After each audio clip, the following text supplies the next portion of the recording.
So I think it's time to start. We cannot wait more.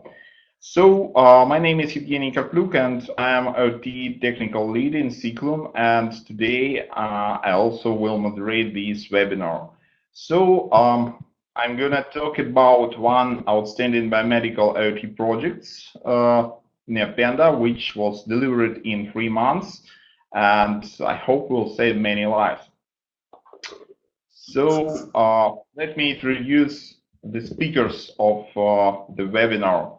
Charmin Teresa Cowell, she's CTO at Neopanda, and we'll talk today about project mission, approach, results, and future plans. And also I have to introduce myself. I'm IoT technical lead in Cyclone, and I will also be a speaker. I will present technical details and our approach to solve challenging problems of our clients. I have more than 15 years experience in embedded system development. Also, I have PhD degree in field of biological and medical devices and systems development, and also work part-time as Associate Professor of Electronic Engineering Department in Igor Sigorsky Kyiv Polytechnic Institute. But let's keep this boring stuff, and now I just want to do a few highlights about the agenda of today's webinar. We will start from the introduction very briefly, and then Teresa will talk about the product. I think it will be the most interesting part.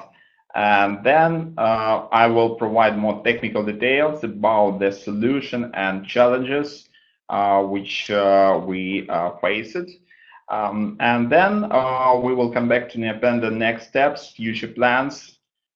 Finally, we will have short question and answer session. And I think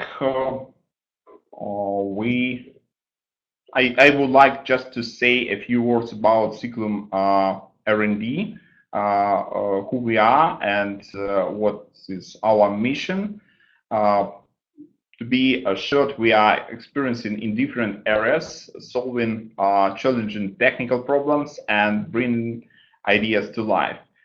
We have 4 main areas: blockchain, artificial intelligence, emerging technologies, and of course IoT of things.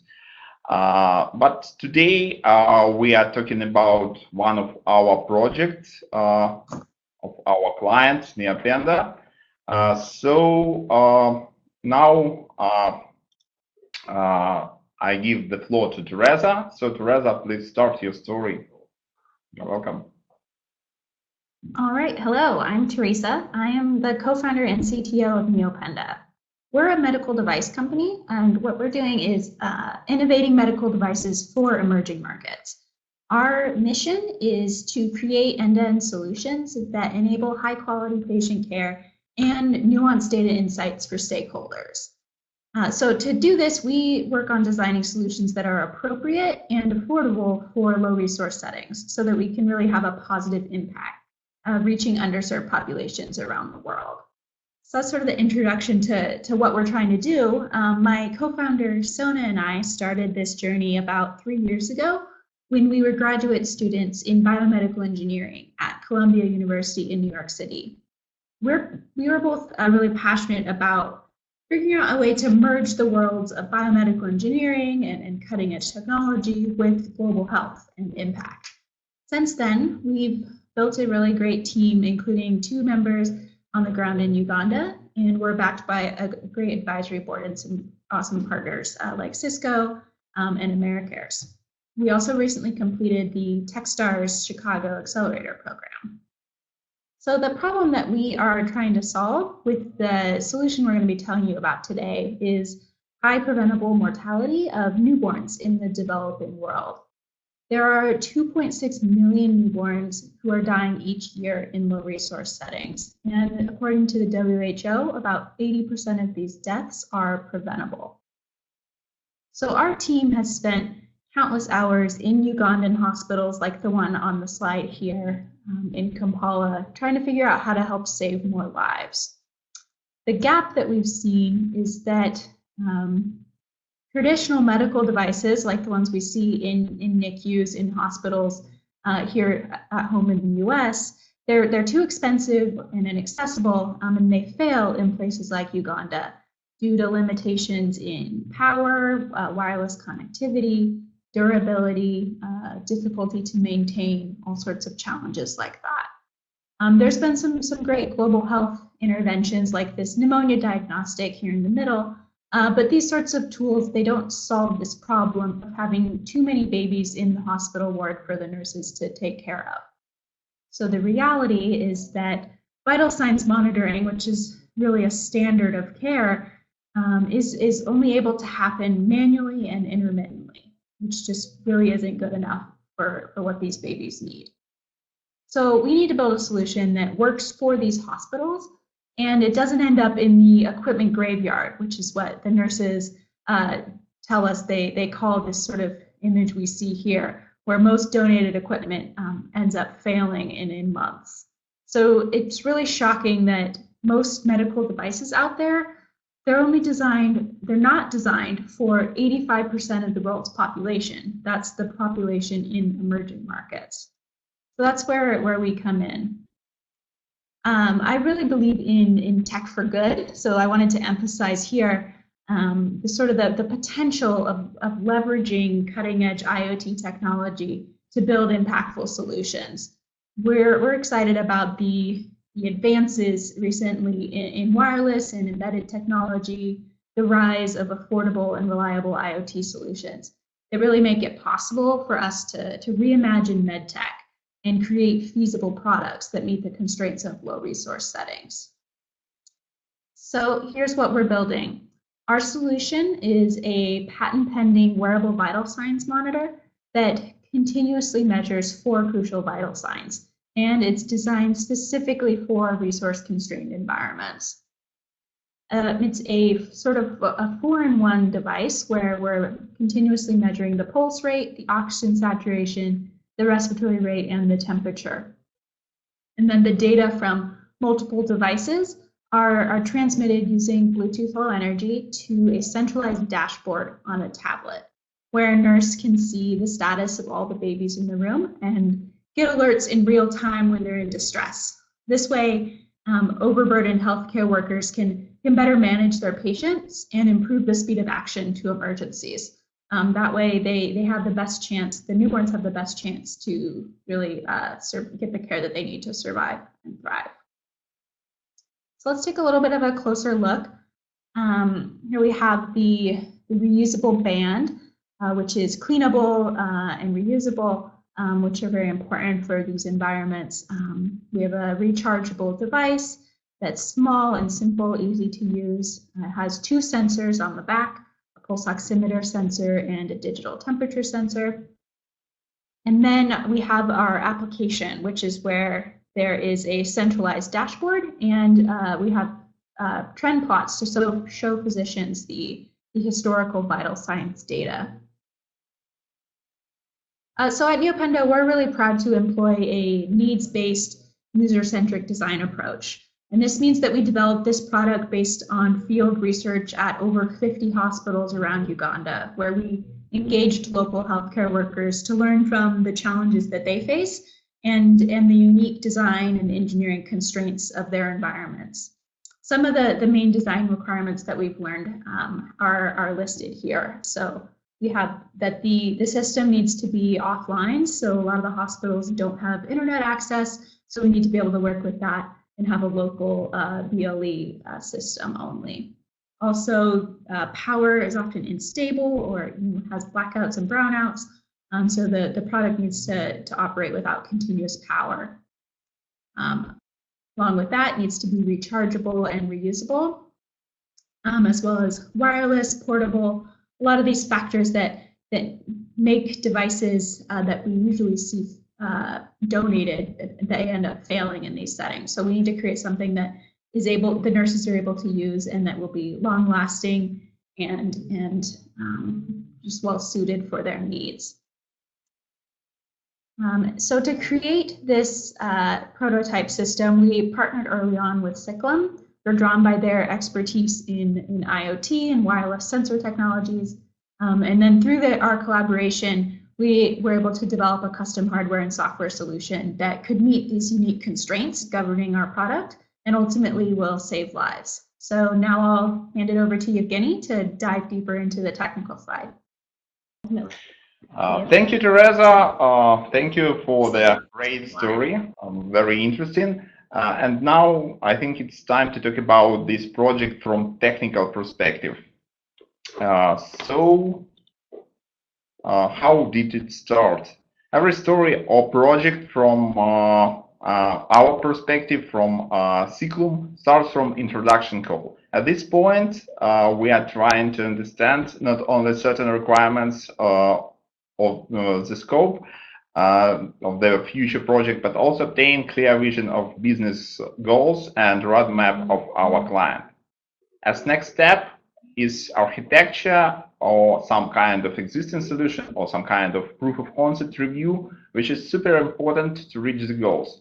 And the next checkpoint is, of course, project plan, which includes usually estimation. And of course, we will present our proposal with some options. At this point, Cyclone team has a pretty clear vision what we have to deliver and which steps we have to do. For Neopanda, our scope was to develop, our initial scope was to develop hardware prototype of the device for babies' vital signs monitoring. And we did it in quite short period, in 3 months, which includes all custom PCB design, preliminary casing, and manufacturing of the actual prototypes. Again, it's pretty tight time frame for high-tech medical device. And then we started integration support phase, and at this point, the project was in a quite risky situation due to actual cloud and software part implementation by other subcontractor of our client. But Cyclone RD team is driven by technical challenges and support our clients in such situations. So we actually dramatically extended the scope and redesigned cloud parts by our own. Also, in parallel, we worked on the most challenging part from my perspective. It's algorithms.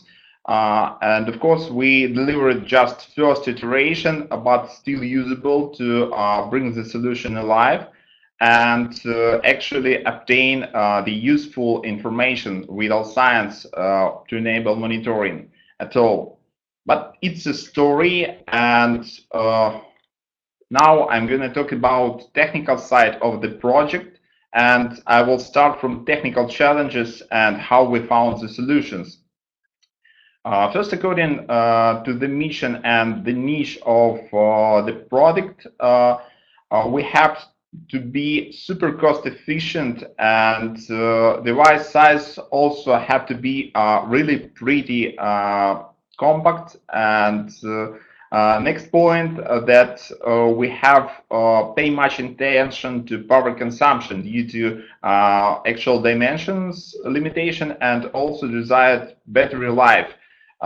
Desired battery life have to be just a few days, and it's extremely important to provide long-term monitoring of babies during that time.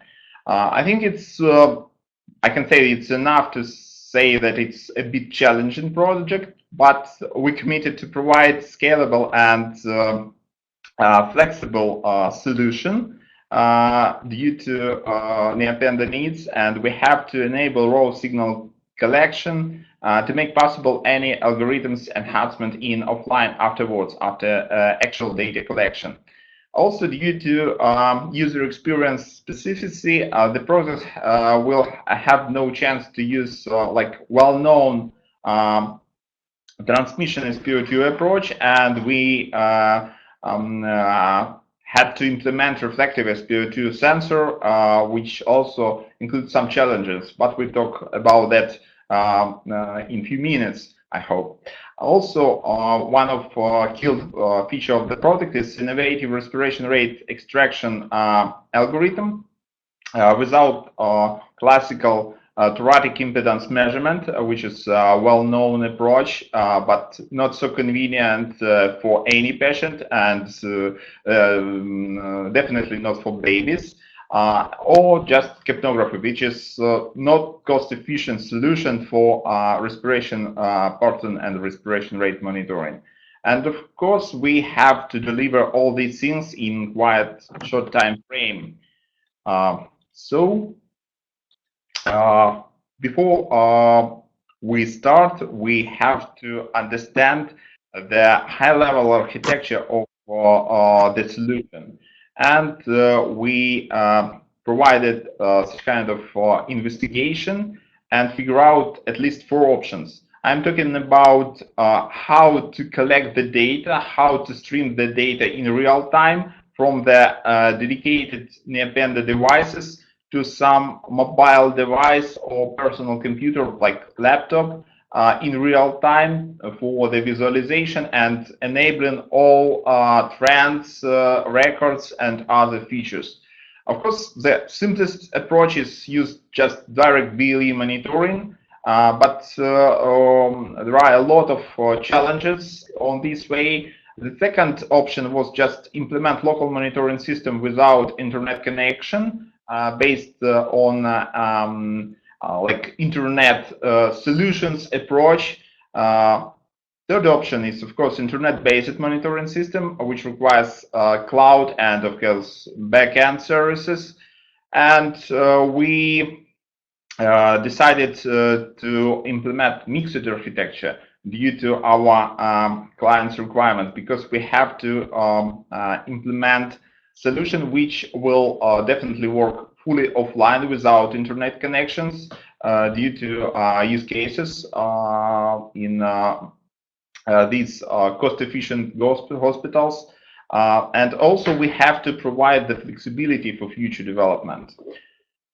And just a few words about pulse oximetry principles to provide some understanding how this device works, how this monitoring happens. I can say that pulse oximetry approach is based on the fact that red and infrared light absorption characteristics of oxygenated and deoxygenated hemoglobin is different. Oxygenated hemoglobin absorbs more infrared light and allows more red light to pass through. Otherwise, deoxygenated or like a reduced hemoglobin absorbs more red light and allows more infrared light to pass through. And you can see these absorption characteristics on this slide, on this picture on the right. And I will not highlight these wavelength bands, but it's quite important also to obtain stability in these parameters. And pulse oximetry use light emitter, as you can see there, and we for red and infrared, which usually implemented by 2 separate LEDs that shines through the reasonable translucent side with good blood flow, as classical approach. And depending on actual case, this sensor position can be just a finger or toe, pinna, or some other part which have some translucent ability. And for infanticide, they are widely used foot or palm of the hand and the big toe or thumb. And actual opposite emitter is located photodetector. It's just for transition SpO2 approaches, which is classical. But due to our requirements, we had to implement reflectance method, where the emitter, these LEDs, and photodetector are next to each other and located on the top of measuring side. So we actually measuring the light which bounces now from the emitter to the detector across the across the side. And I can say that transmission method is widely used and more easy to implement and provides more stable results. But again, we have to implement very small size and very efficient device, so no chance to use well-known approach, and we have to do, let's say, some kind of innovations. And just a few words how we can calculate saturation value, SpO2 value. As I said, after the transmitted red or just reflected red and infrared signals pass through or just reflects from measuring side, they are received by photodetector. And the main thing that we have to calculate red to infrared ratio, and it's super important to normalize this actually pulse wave, which is represented by a C part by DC component. This normalization provides stability of measuring and independence of actual reflectance coefficient. But the main problem that we have really huge dynamic range for measuring these signals, which are affected by many other conditions like ambilight, like actual reflectance coefficient of the skin, and also it's we have some other specific technical issues like optical crosstalk and so on. And how we can just map this red to infrared ratio to actual SpO2 level. It's done by some kind of lookup table, which is usually obtained by empirical formulas. And this lookup table just converts the ratio to SpO2 value. And it's also very important part of work that these devices have to be calibrated and on some kind of reference. Of course, I see some interesting questions. I will come back to this slide afterwards because we have some limited time frame for this webinar, but anyway, I will answer this question. So let's go deeper into technical detail, into embedded part. It seems to be the most interesting.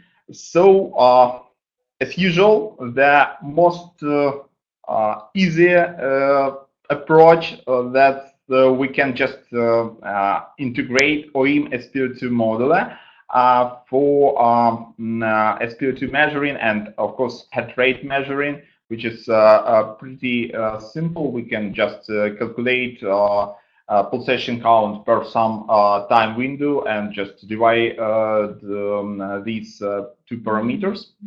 But as you see, the most well-known vendors of SpO2 OIM modulus, like Massimo, like Covidian or Nelcor, Oximax technology is very well known, but this doesn't work in our case because these models assume that we have to use transmission sensor, not reflectance, and also power consumption and actual dimensions of this model is quite huge for such small devices. What it means? It means that we have to develop our customized solution, and that means that we have to do this development from the scratch. Other important thing that I have to highlight in my presentation that we have to be super efficient in terms of system core selection of the solution. I mean, some kind of MCU, DSP processor, or some system on chip. And now we are talking about system on chip. How we can select the best solution from the lot of available available on the market, and every vendor mentioned in marketing material that they provide the best solution. And how to do this right choice, which will affect actual whole development process. The answer from my perspective is pretty simple. Just use proven solution and do this decision based on team expertise. So for Neopanda, we used Nordic system on chip, Nordic semiconductor. The main benefits of this system on chip is, of course, that it provides quite powerful from MCU world, let's say ARM Cortex M4F core, and also what makes it not just regular MCU based on ARM architecture, but actually the system on chip is built-in Bluetooth Low Energy radio, and also soft solution which called soft device stack, which actually enables Bluetooth stack implementation. And I should mention that such kind of approach really useful in terms of provide easy way for FCC certification. And also I should mention that this system on chip is super power efficient, which makes it possible to implement the all requirements of our client. Of course, you can see a lot of technical details, but I have to skip it. We can come back if you have some questions. Next important question from my perspective is, of course, component selection. And we have to provide very cost-efficient solution. And on this slide, you can see some details how we selected a pretty simple component, just digital temperature sensor, but it have to be quite precise for medical grade measurements, and also it have to be cost efficient. So it's always something like balancing between cost and quality, but our team have to find the best option to provide best quality and optimize the cost of entire device. And it's obvious that we have to optimize the cost on each component, and only then we can obtain a cost-efficient solution. So let's talk a bit about hardware structure diagram, which is presented on this slide. You can see the sensor part, which presents actual embedded optical sensor, which is like photodiode combined with 2 or 3 LED emitters for red, infrared, and green light. And of course, we have just contact temperature sensor. What I can say next, we implement our solution based on quite specific IC, which called an ELEC front end, which provides all functionality which is required for actual photoplasmogram raw signals measurements. And you see that it's not just a simple ADC, it provides also some LED drivers with ability to tune a bit actual LED's intensity, and you can also tune the gain, and you can select some filtering options. And there are a lot of additional options which have to be configured properly to obtain the best signal quality, at least in terms of signal to noise ratio, which provides the data which also have the fundamental limitations of future algorithms abilities in terms of feature extractions. And you can see the like MCU part and system on chip part, which has all functionality in terms of signal processing and system software, including BLE stack support. And of course, we have to add some external storage for storing raw signals and very simple components for interaction with user, just a button, LED, and some buzzer for enabling alert. And I think that's it for our slide. Let's talk a bit about firmware structure diagram. I just want to highlight some specificity of this project. First of all, I should say that we just use bare Nordic SDK, which enables soft device functionality, and we didn't use any kind of real-time operation system.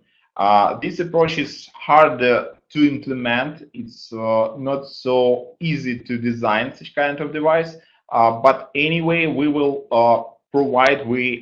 delivered more efficient solution in terms of power consumption and, of course, in terms of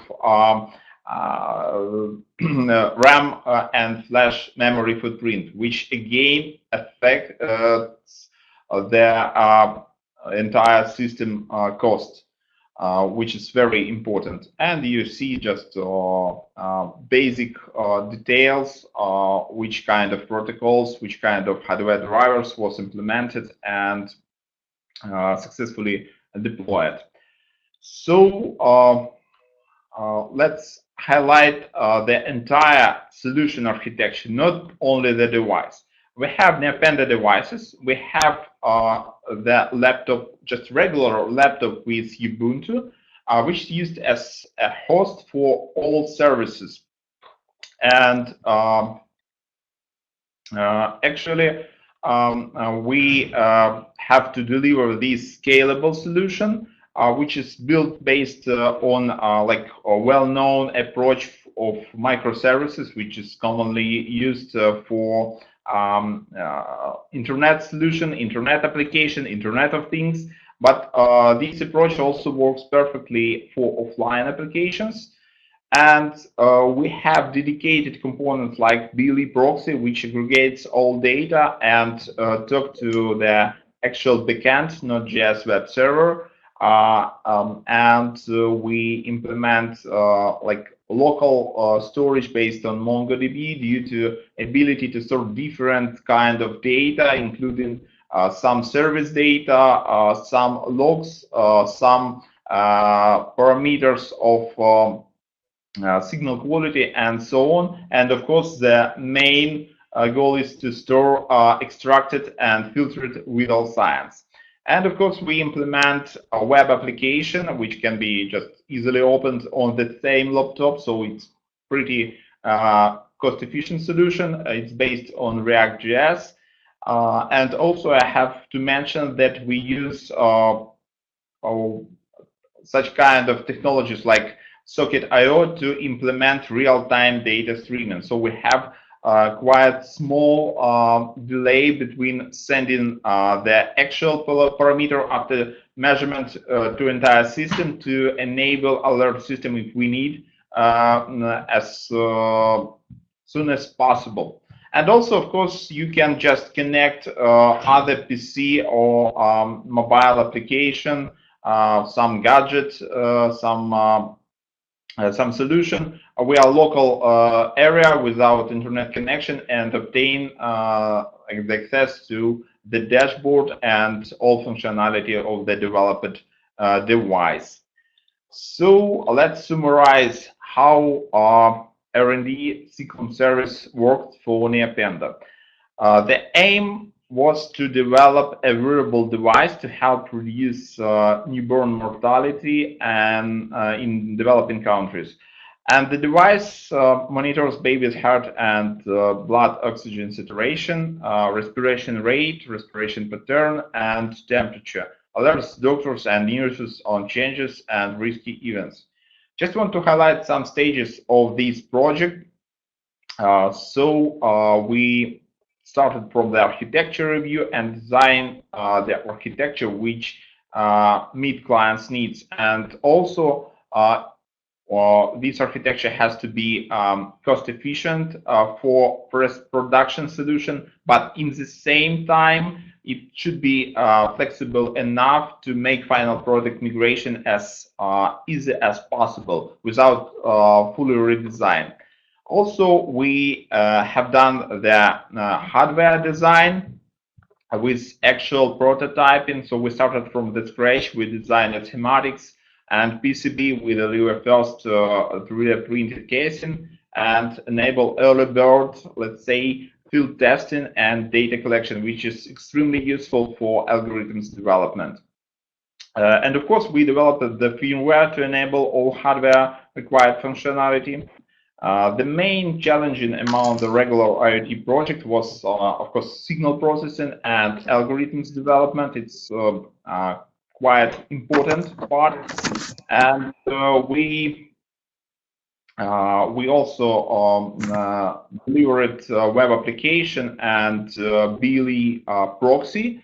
Of course, this web application is based on like cloud service, well-known cloud service structure, and BLE proxy just enables data aggregation and transmission for future visualization. And I should mention that even if we just delivered offline solution, this architecture, this approach is suitable for easy migration to the cloud.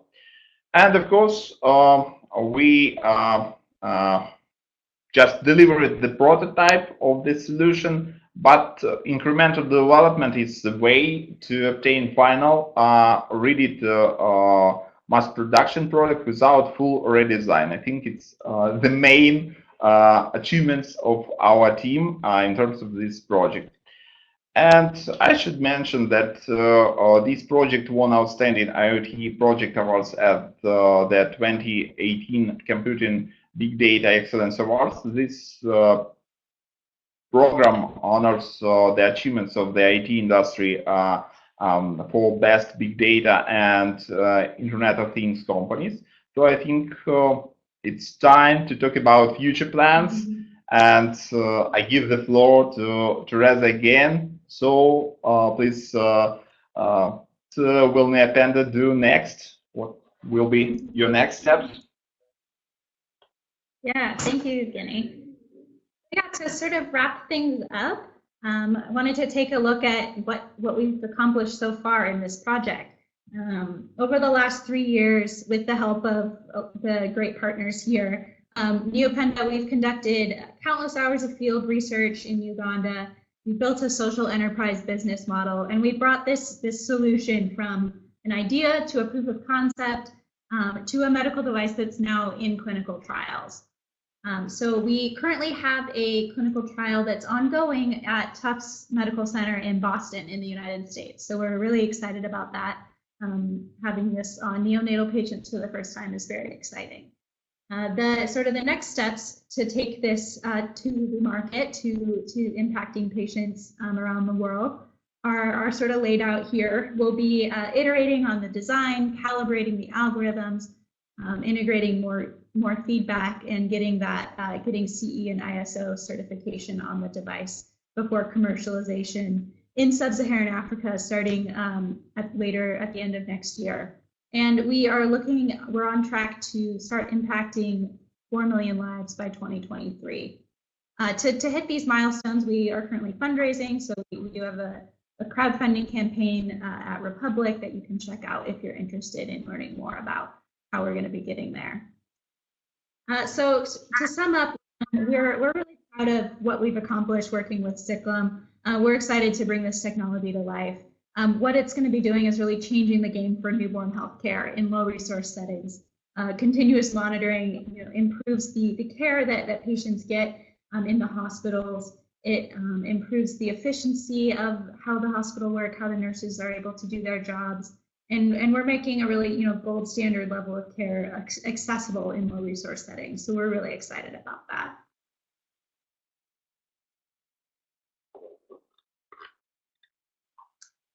On sort of lessons learned if you're embarking on an R&D endeavor like this. The first point here is about selecting the right partner, really based on your team's core competencies and the needs of the project. What outside expertise makes sense to add. That's something that we put a lot of thought into when we were starting off. Neopenda, we really invested a lot of our time and effort into that human-centered design and field research. And then Cyclum really brought in the expertise in embedded engineering and IoT. So that was a good match at the beginning for us. Secondly, defining meaningful, measurable milestones to benchmark progress to ensure that we're getting the proof of concept that we need. That's super important, of course. As Evgeny mentioned, we started off by looking at what we had, at the requirements, and defining those deliverables and the scope based on that. Along with that, having great communication with your remote partners is so important. My co-founder and I were very happy to be able to go out to Kyiv and visit the team last year as well. And then sort of the last thing I wanted to leave you guys with is the issue of designing to solve your users' problems and keeping the user requirements in mind at all times. That's really important to how I think about product development, because what the device does for your users is more important than how it does it. And tech, especially in IoT, it's moving really fast. There's going to be new parts, new protocols, better things that come along, but we should really be guided at the core by how are we really solving the user's problem, and are we doing that in the best way? And so that means being flexible and creative and innovative, and we've been excited to be guided by that as we go through this process with Cyclone.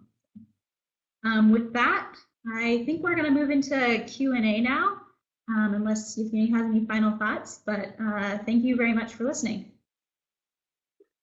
Thank you, Teresa. And really, now we are ready to answer attendees' questions. So please write them in the chat.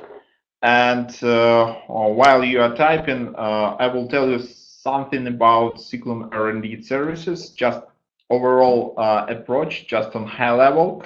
As you see, our vision that any fruitful collaboration starts from experience design workshop, when we can do research plan and actual prepare some kind of roadmap and plan, and it's super important to mitigate the risk, and we know how to do that. And we usually start from the most challenging part to do like the state-of-the-art research to avoid reinventing the wheel. So we can just create temporary dream team of experts of all relevant domains, and we brainstorm together and generate the best solution and optimize the cost. And the solution have to be smart and innovative. Then it's time to do actual proof of concept development and evaluation. Depending on the project complexity, it requires from 1 to 3 months, but sometimes our team can come up with some real proof of concept design in days.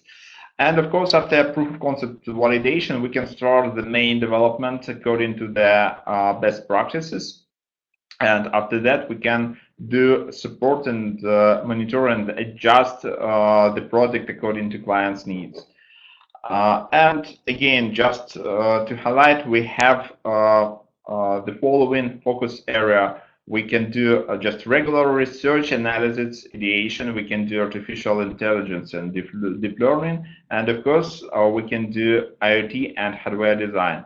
And we can do some kind of proof of concept development. We can do IoT platform integration, concept physical prototyping, and including some mechanical design and house 3D printing.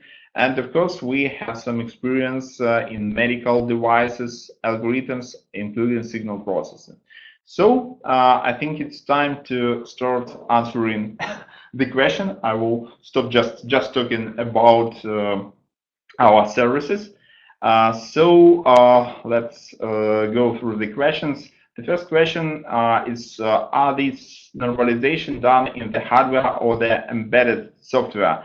As I understand, it's just a low-level technical question, and I will try to answer. I think this question was related to this slide of SPO2 calculation. And yes, this normalization is done in embedded software. Of course, this slide presents super just simplified approach. We have a lot of pre-processing of data to obtain this ratio just stable and available for future calculation. And other important thing that we have to measure these AC component parameters in some specific moment of time. So we have to extract the pulsation, define the time moment accordingly before we will be able to calculate this value. And of course, we do some post-processing to enhance the accuracy of the obtaining results. Okay, so the next question is it fabricated using 28 nanometer or 14 nanometer technology? I think it's located, this is a question about our main system on chip, NRF52832. I cannot be 100% sure, but it definitely was manufactured not by utilizing 14 nanometer fabrication technology. It's just IoT domain. It's like well-known MCU microcontrollers, and I think it seems that more closer to 28 nanometer technologies. But I should mention that it's like quite complicated solution in terms that it utilizes built-in radio channel, which is very important. We just need to add a few components, external components, which are extremely efficient in terms of PCB size, about just footprint, which we need. It's approximately 5 to I think 8 millimeters to implement some system core with enabling BLE functionality. So I think it's quite important. The next question: are there any plans? Sorry. Yeah. Teresa, I just want to forward next question to you because I think it's most oriented to just project owner. So please proceed. Sure.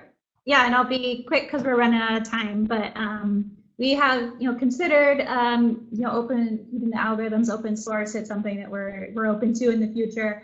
They are at this point pretty specific to our custom hardware, so there's limitations there. But in general, the theory and the structure of the algorithms is really based on known literature and things that are out there.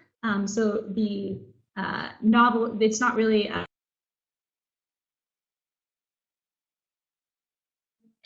Okay, thank you for the answer. And yeah. Oh, I was gonna continue into BLE Wi-Fi really quick. I wanted to say about. Oh, yeah.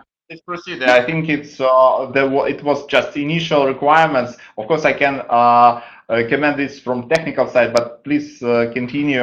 It's very interesting because you have your vision, and I think the BLE is like a crucial part of the device.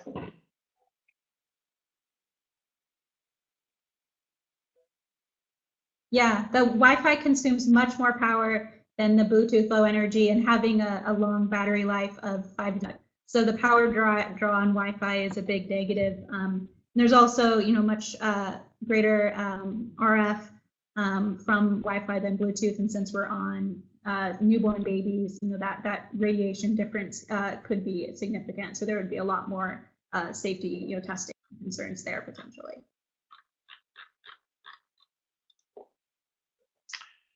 Okay. Yeah, and I think it's super important that Wi-Fi is not like acceptable approach for medical grade devices. So there is no other like reliable options. And again, Wi-Fi in terms of network infrastructure integration, it's now very just simple and straightforward approach, but we have to implement these BLE proxy and other dedicated components to enable the product basic functionality. Okay, next question is about how to extract respiration rate from SpO2 data. Teresa, would you like to comment on that, or I will just start from technical details?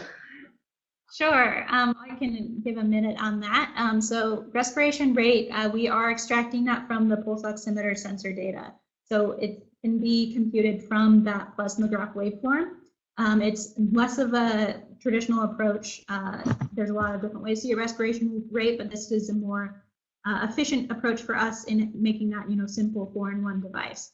So we can get that, we can extract the respiratory rate from the pleth waveform by looking at a couple different types of modulations in the waveform that have been demonstrated in literature to correspond to the respiration rate. But it is sort of an indirect processing off of that pleth data. Thank you, Teresa. I think it's great explanation on all levels. I have nothing to done to add. Thank you. And we have one more question regarding security considerations. I think question. Yeah, it's very good question. I think I can comment from my side. Actually, we are talking about prototype of the product, but anyway, it's very important question for our final product. And I think the answer, I cannot say easy, but we have some options to have like very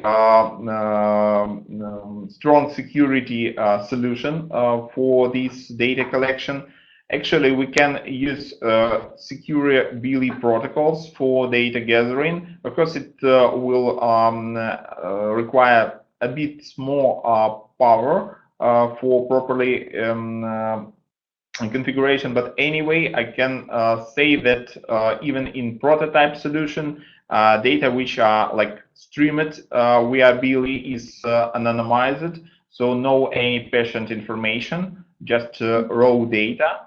And on the other hand, in terms of just software architecture, we have all options to enable the best, according to the best practices, all protection, all like TLS transport on all layers, even between internal components, which actually make no sense for like offline solution, which we have hosted everything on a single laptop.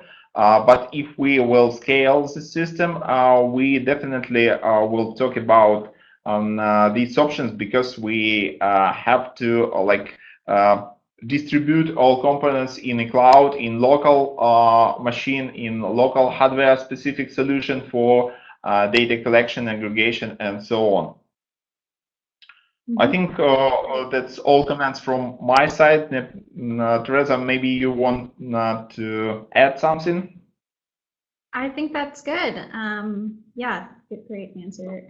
And thank you everybody for your questions. Thank you, Teresa. Thank you, every participants. Thank you for your questions again. And you can see contact details on the slides. So please don't hesitate if you want to talk about your project. And also please support Neopanda project. I really like this project and really proud that we delivered at least prototype of this solution, which have to save many lives. And follow the announcements of the following webinars. Thank you again.